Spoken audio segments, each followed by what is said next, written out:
Hey guys, welcome back to Insight Tennis Tour Stroke Series. My name is Rick Oldroyd. Today the video is going to be on the one-handed or the single-handed backhand. And what we want to talk about today is specifically the racket path, the proper racket path. There's a lot of information out there of how you should swing on this shot, and in my opinion there's a lot of misinformation out there. As I've said many times before, it simply happens too fast at the pro levels, and it's very difficult to discern the truth. But we want to talk about some key concepts that all the best players in the world utilize that allow them to hit the ball so hard with so much penetration in the court and also consistency. So a couple of things we want to talk about. And we'll get into that here in just a moment, but first of all, let's talk about the grip. Now, first and foremost, most players and most pro players have an Eastern backhand grip on their backhand, and there are some variations, obviously, but what I advocate is the top on bevel number 1 here. I want my index knuckle on bevel number 1, and the pad of my hand on the other side of bevel number 1, okay? So it's going to look like this from the back, and it's going to look like that from the front. Now, I actually spread my fingers out just a little bit. Most players do that. There are some that have more of a fist, but again, it doesn't really matter. It's this concept of making sure that when I get back to the ball, my racket is perpendicular to the court here at full extension. That's really more the key than, you know, the type of grip and so forth. So find what works for you.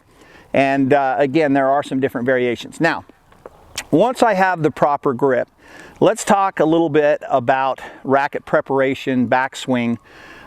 There are different ways to do this. If you want to hit the backhand like Roger Federer, when he takes his racket back, he actually rotates his wrist this way so that the face of the racket is pointing towards the court. Now, there are a lot of players who do not rotate it that way. They just actually take it back here, and it's already in that position. I like the fact that he does that because a couple of things that it does for you. One, that initial turn gets you to here, but as I begin to take the racket back farther, I'm going to continue to turn that racket so that now that it has more, it's now pointing at this fence. Okay, but again, it's not right or wrong either way. The key concepts are have the proper grip, and then we have that initial unit turn. Notice I'm not taking the racket all the way back right from the beginning, because I'm going to be timing this ball coming off the ground. So I want to be able to take it back to about here, and then as the ball's coming off the ground, I'm going to take it back, drop in position, come back to contact, good extension, out through the shot. So guys, this is what we want to kind of talk about today, is this racket path. I hear far too often this idea or this concept of brushing up the back of the ball in a vertical swing, okay? And hopefully you can see that from the camera there. I come to here and I come into the contact, and I really want to come, it's advocated that you want to come straight up the back of the ball like this. Notice that that's essentially a vertical swing, okay? It's very deceiving, and I can see why a lot of people have some misunderstanding about this and why there's a lot of misinformation out there. But if you just think about it simply from the laws of physics, okay, that is a glancing blow. If I'm going up the back of the ball in a vertical motion, I'm glancing the ball instead of driving the ball. And if there's one thing that I've learned in coaching for close to 30 years now, it's that the pros hit through the ball. Now, this is another question that sometimes comes up, is how do I generate topspin if I'm hitting out to my target, if I'm reaching out to my target? What you have to realize that in the one-handed backhand, as I'm coming into the ball, if I'm below the level of the ball and I come up to contact and extend and finish above the level of the ball, then I'm imparting plenty of spin on that shot just by virtue of the racket acceleration and the fact that I'm actually being below the ball, contacting here, and finishing above the ball. Now, the thing that makes this so deceiving, and I've talked about this before, When you watch the pros hit the ball, visually, you would swear that they're doing this, that their arm is going up. But what you have to understand is that happens after the ball's gone, and it happens as a product of the fact that your arm can't go out anymore. If my arm goes out, right? Out, out, out, out, out, it can only go to here, and guess what? It has to go up. And that's what you see, and it's very deceiving because it looks like it was more of an upswing, when in reality, what they did is they got here and they came in and they made contact and they went through. You see that? That's through the ball. And I finish up here and I can flip if I want or whatever. But that out is a product, or excuse me, the up is a product of the out. Not because I'm trying to swing up on the ball. Now, if I'm close to the net, if I'm really close to the net and I need to use a little bit more wrist, absolutely that sometimes would be the case. But by and large, this ball at the baseline that you see the pros hammer all the time, the Dominic Thiem's and the Federers, and these that have these phenomenal backhands, Wawrinka, probably one of the greatest backhands of all time. If you go look at slow motion video, guys, you're going to see this very, very clearly. When they take that racket back, however their backswing is, right, they all take it back above their shoulder and almost above their head. So they've got that high racket to take back, but they also all get into this position here when they're coming back to the ball. They get all the way down to here before they let go of this left hand, okay? But as I come back to the ball, this is what I want to be very, very clear about. As I come back to the ball and I come back to contact here, what I want to make sure that I'm doing is allowing my racket to travel out to my target. Notice my arm is continuing out to my target. Now, there are those who say, well, there's no topspin on that shot. Well, actually, there's more than enough topspin on that shot when you consider the racket acceleration and the velocity of the racket coming from below the level of the ball to finishing above the ball, which imparts plenty of spin. That move right there imparts plenty of spin. And even though it looks like I'm lifting that ball and I'm raising my arm up the back of the ball, I'm absolutely not. And if you watch the best players in the world, you'll see this very, very clearly. So if you are struggling to get that heavy penetration on that one-handed or single-handed backhand, guys, this is the key. And I tell you this because it is very deceiving. But the key thing that you've got to remember, and why it's so deceiving, is because it can only go out so far. So if I'm here and I've got my good racket preparation, I get into a good position here, I'm coming in, I've got my nice base here, I'm coming into the ball now, I make contact, right?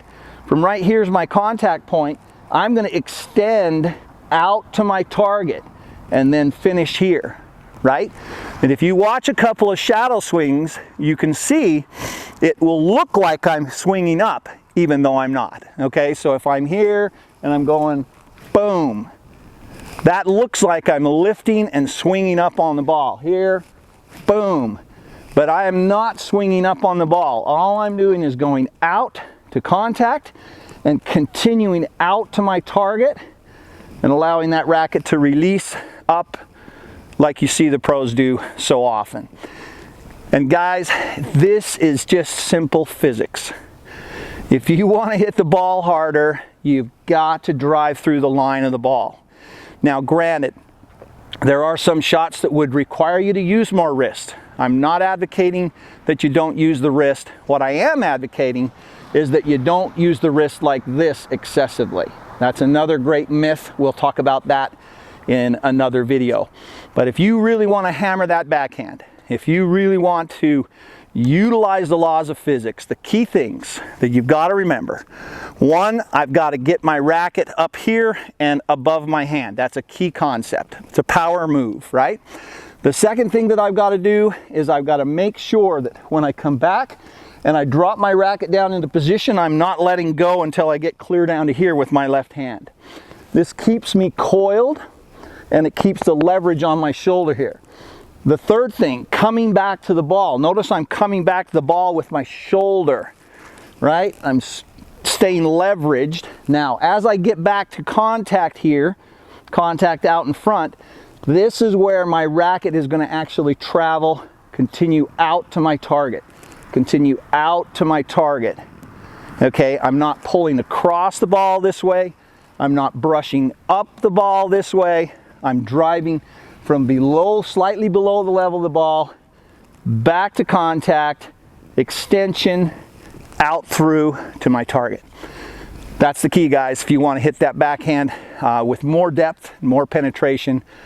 And it's not that you can't hit the ball brushing up the back of the ball and hit it over. You can.